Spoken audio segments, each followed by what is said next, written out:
E aí, galera, tudo bem com vocês? Hoje eu vim bater um papinho com vocês sobre FGTS. Mas primeiro, dá aquele like maroto para ajudar o YouTube a entender que você curte esse tipo de conteúdo e a plataforma passa a sugerir os nossos vídeos para outras pessoas, tá? Para quem não me conhece, meu nome é Thaís Barreto, eu sou advogada trabalhista e aqui no canal do YouTube Surtando Advogando falamos sobre direito do trabalho, advocacia, áreas correlacionadas a direito do trabalho, tá? E também tem alguns vídeos aí um pouco inúteis sobre o meu intercâmbio.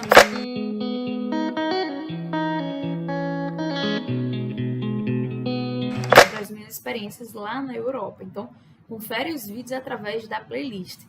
Mas não deixa de dar aquele like maroto, se inscreve no canal, aperta o sininho, que toda vez que tiver vídeo novo vocês vão ser notificados, beleza? Vamos lá! O papo de hoje é: eu consigo enricar com a ação direta de inconstitucionalidade que estava, mas não está mais, para ser julgada no dia 13 de maio lá no Supremo Tribunal Federal. A ação 5090 de 2014. O que é que está sendo discutida nessa ação, certo? Mas eu não tenho dinheiro, inferno!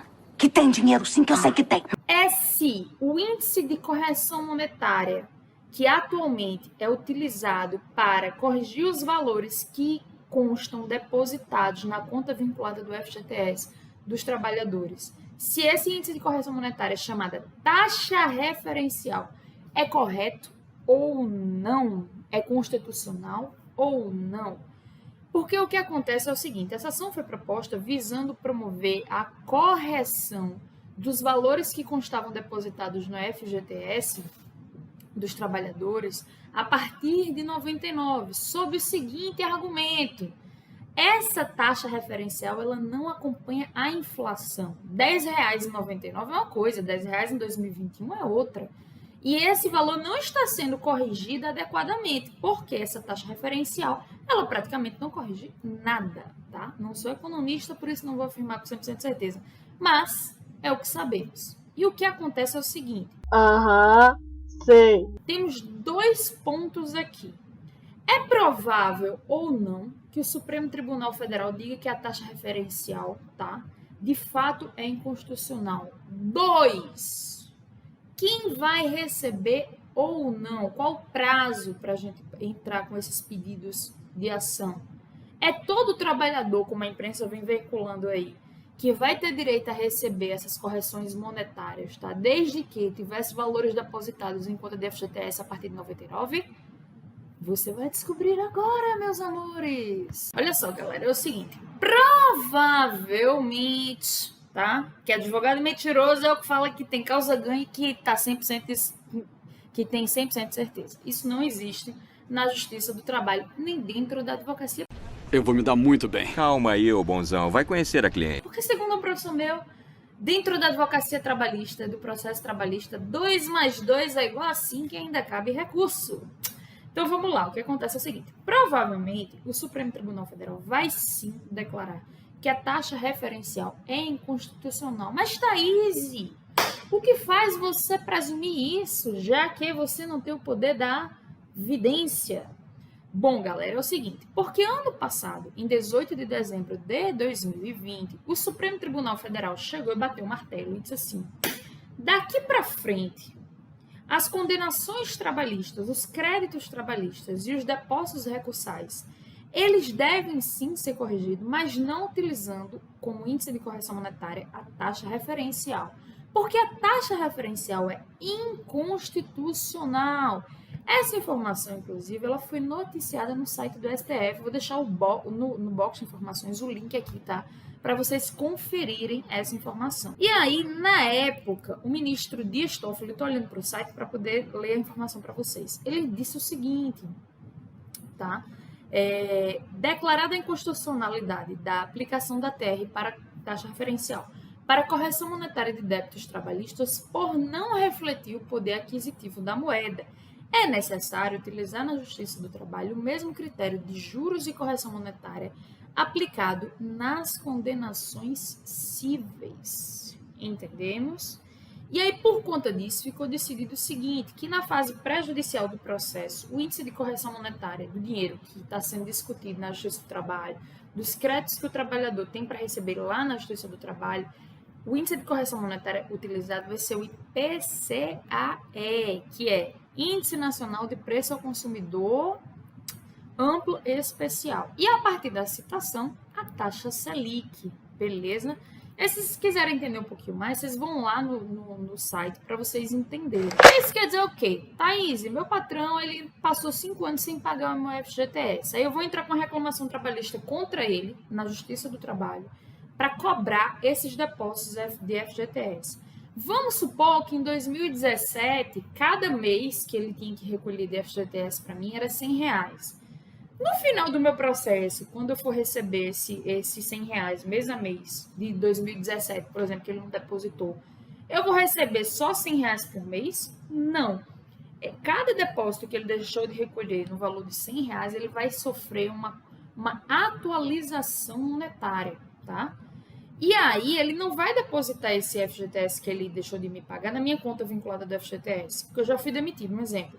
Então, ele vai me pagar através de uma indenização material na Justiça do Trabalho, junto com outras verbas que, eventualmente, eu tenho para receber lá na Justiça do Trabalho. Tudo que eu ganhar na Justiça do Trabalho vai ser corrigido, tá?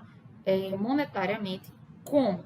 Através do IPCAE, até na fase pré-judicial do processo, e a partir da citação do meu patrão, ou seja, do momento em que ele recebeu a cartinha da Justiça dizendo que eu estava processando ele, tá?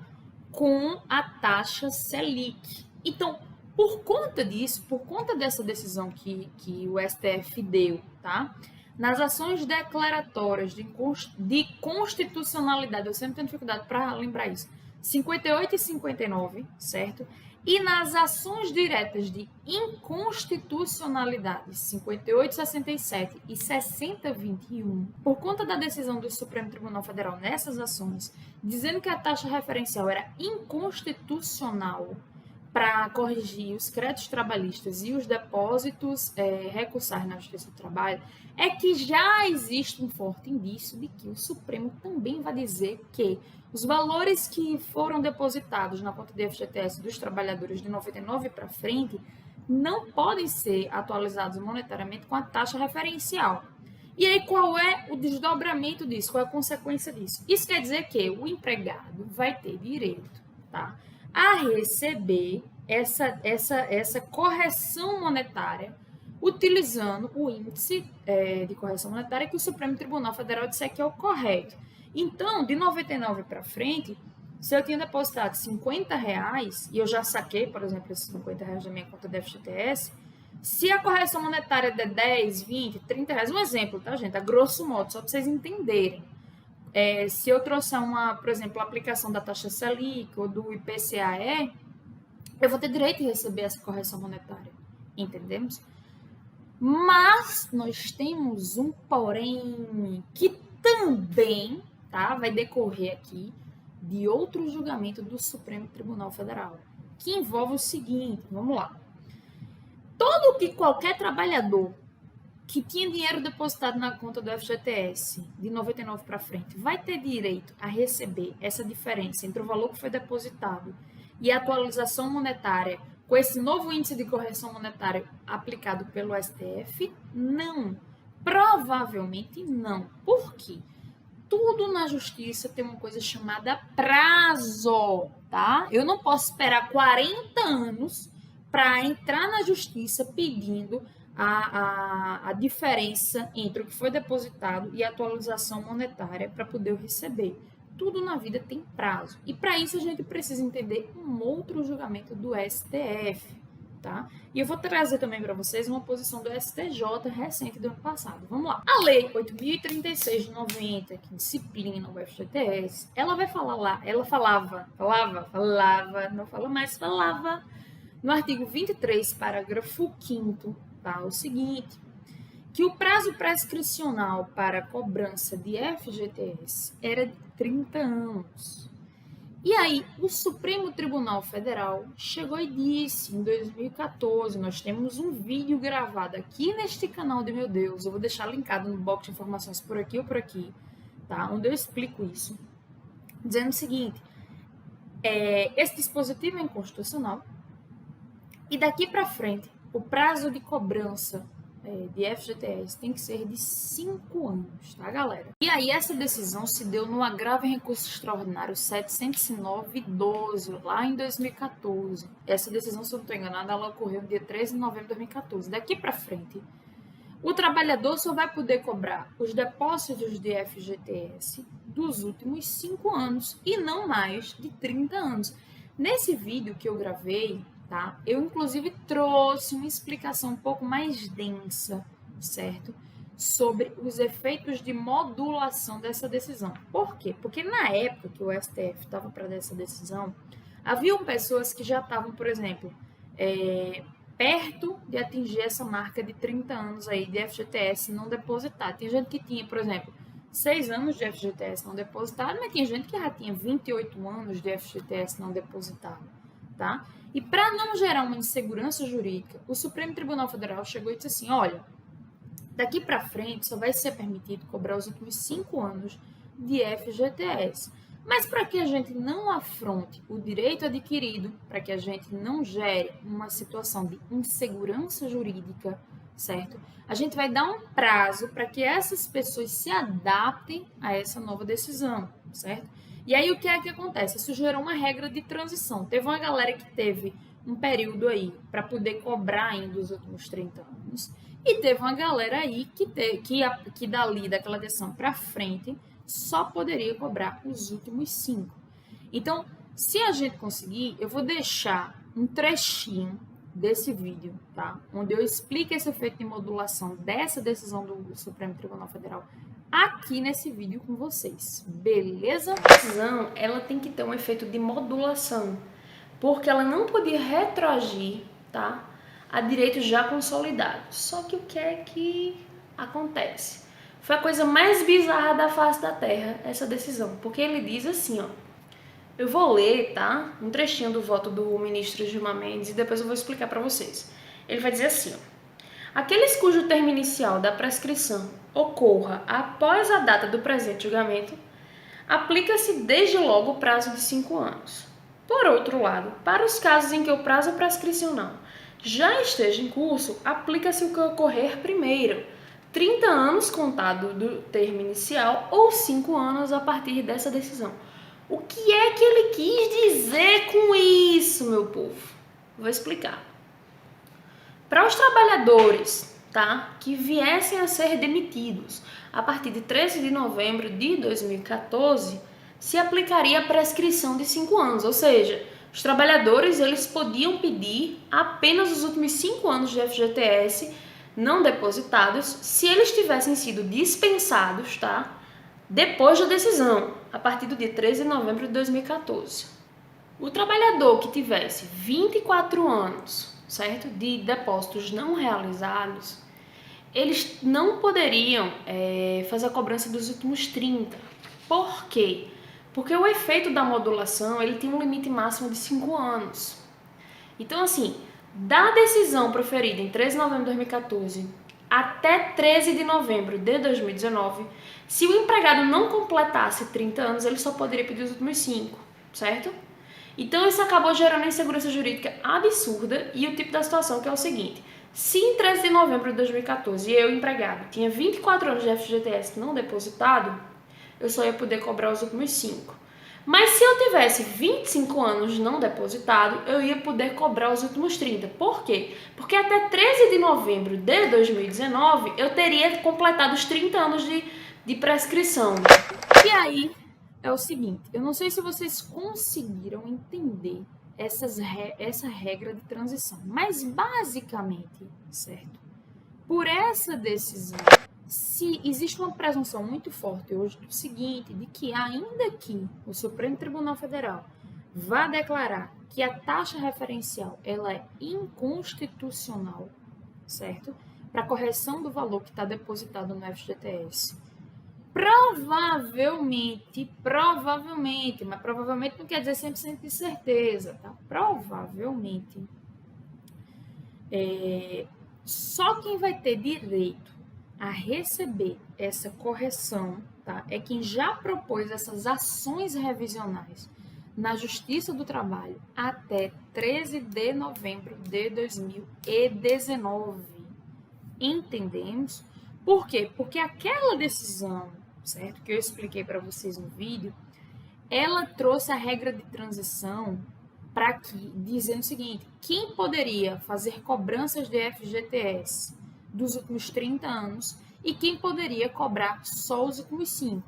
Por conta disso, existe uma presunção muito forte dos advogados trabalhistas, tá? De que apenas quem propôs essas ações de revisão desse índice de correção monetária do FGTS até 13 de novembro de 2019 é que vai conseguir receber essa diferença. Porque, gente, isso aí pode quebrar o governo. A gente está falando de milhões de trabalhadores. Só para vocês terem uma informação, eu vou deixar também no box de informações aqui embaixo, tem uma notícia que saiu no site Isto é Dinheiro, onde eles falam o seguinte, eu vou até dar uma olhadinha.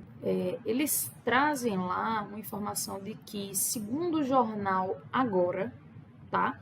Essas perdas elas podem chegar ao valor de 538 bilhões de reais.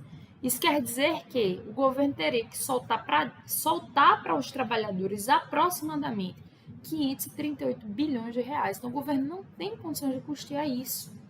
Por conta disso, que muito provavelmente eles vão decidir no sentido de que quem propôs essas ações até 13 de novembro de 2019, tá, vai receber essa correção entre o que foi depositado na sua conta de FGTS e a atualização monetária a partir do novo índice, né, decidido pelo STF, se o STF decidir que a taxa referencial é constitucional.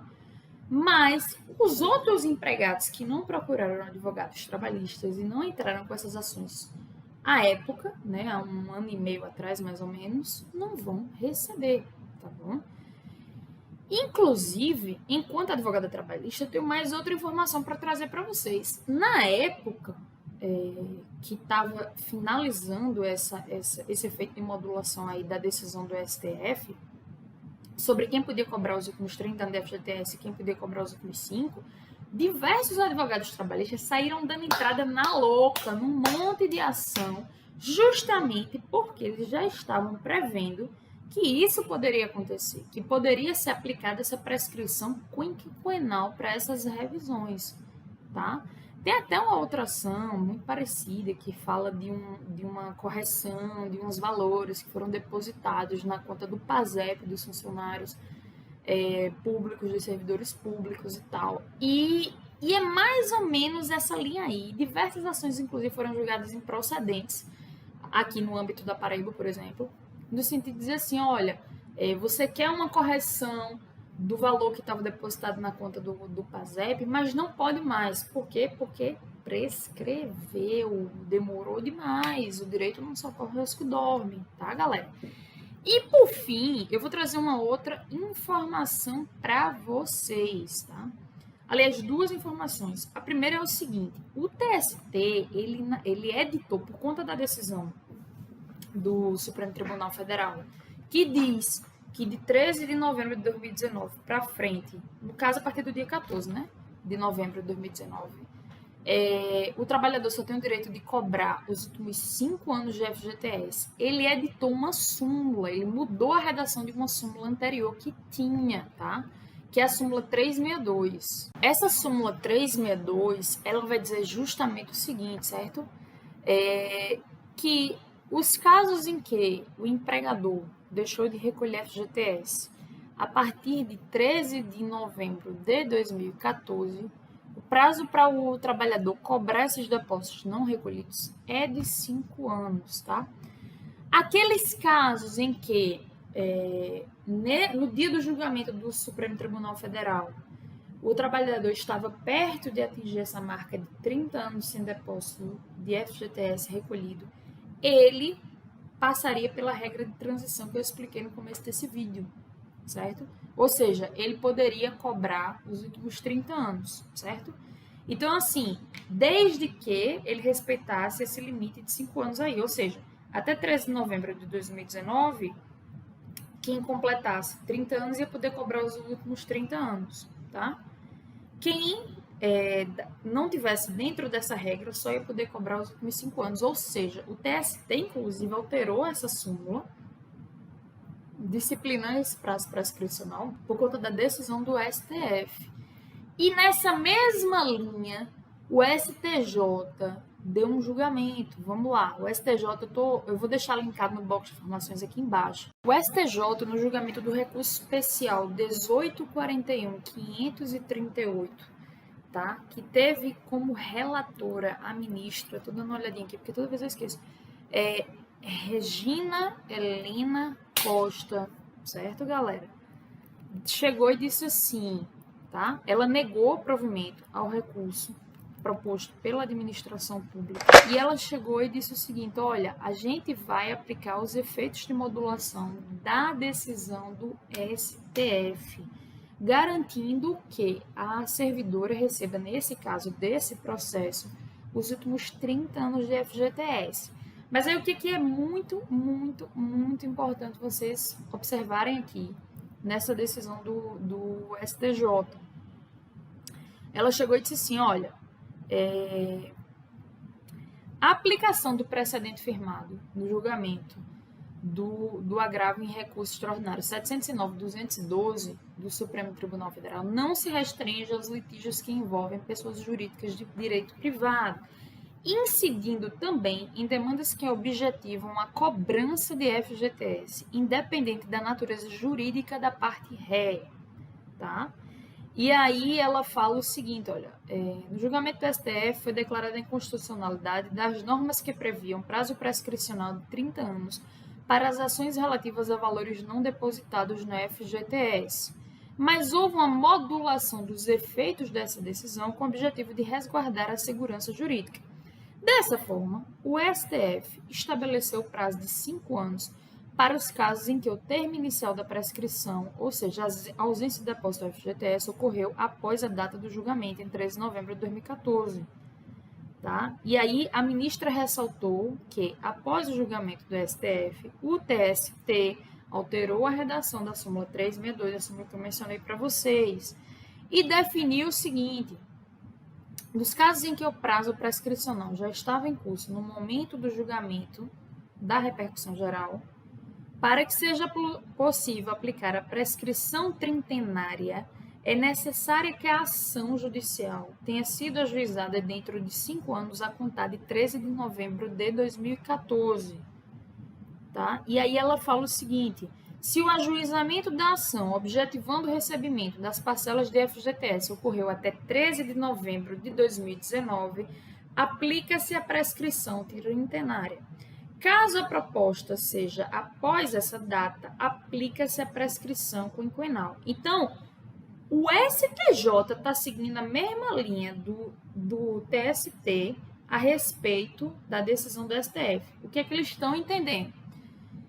Se eu só tenho 5 anos para cobrar o FGTS não recolhido, eu também, em tese, só vou ter 5 anos para cobrar a correção monetária desse FGTS que não foi recolhido, ou do FGTS que foi recolhido, mas o valor foi atualizado com um índice de correção monetária inconstitucional.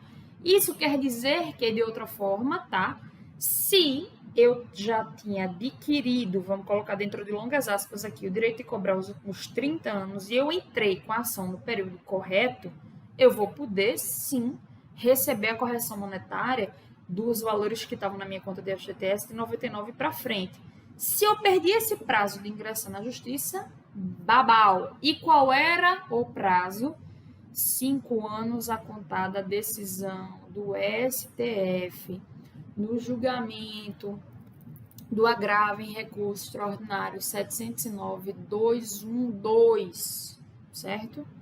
Ou seja, eu tinha que entrar com a ação para cobrar a atualização monetária do depósito que estava na minha conta de FGTS até 13 de novembro de 2019, tá bom, galera?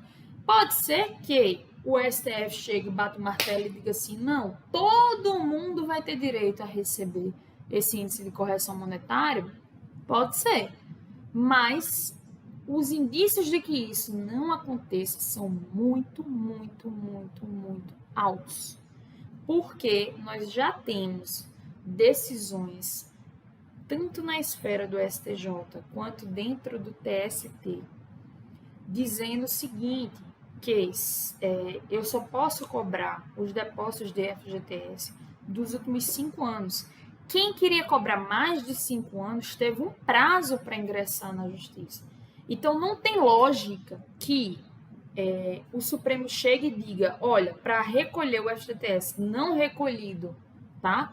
Eu só posso fazer dos últimos 5 anos ou dos 30, desde que a ação seja proposta até 13 de novembro de 2019, mas, em compensação, o Supremo vai dar uma decisão dizendo que o índice de correção monetária eu posso fazer a qualquer momento. Isso não existe. Isso geraria uma sensação de uma situação de instabilidade e insegurança jurídica gigante.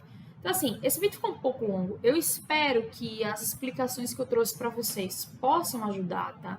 Se vocês tiverem curiosidade de entender um pouco mais sobre esse assunto, vão lá no vídeo que eu deixei linkado.